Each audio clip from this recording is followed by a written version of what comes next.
பழைய அடுக்குமாடி குடியிருப்புல ரவி தனியா வசித்து வந்தான். ஒரு நாள் இரவு வேலை முடிஞ்சு வீட்டுக்கு வரும்போது மின்சாரம் தடைப்பட்டிருந்தது. அவன் 5வது மாடியில இருக்கிறவன். சரி படிக்கட்டிலேயே போலாம்னு படியில ஏறி போறான். அவன் 3வது மாடியை கடந்த போது படிக்கட்டுல ஒரு சிறுவன் தனியா உட்கார்ந்து அழுதுகிட்டு இருக்கிறத பார்க்கறான். தம்பி, ஏன் அழுதுகிட்டு இருக்க என்று கேட்டான் ரவி. அந்த சிறுவன் முகத்தை காட்டாம கீழே குனிந்தபடியே, எனக்கு கீழே போக பயமா இருக்கு அப்படின்னு சொல்லுறான். ரவி சிரிச்சுக்கிட்டே, சரி பயப்படாத, நான் உன்னை தூக்கிட்டு போய் உங்க வீட்டில் விட்டுடுறேன், நீ எத்தனையாவது மாடியில் இருக்க அப்படின்னு கேட்குறான்.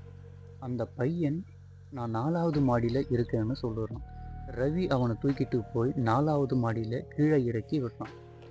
தம்பி, இப்போ உனக்கு பயம் போயிடுச்சா? சரி, உன் வீடு எது என்று கேட்டான் ரவி. அந்த சிறுவன் மெதுவாக தலையை நிமிர்ந்து ரவியை பார்த்தான்.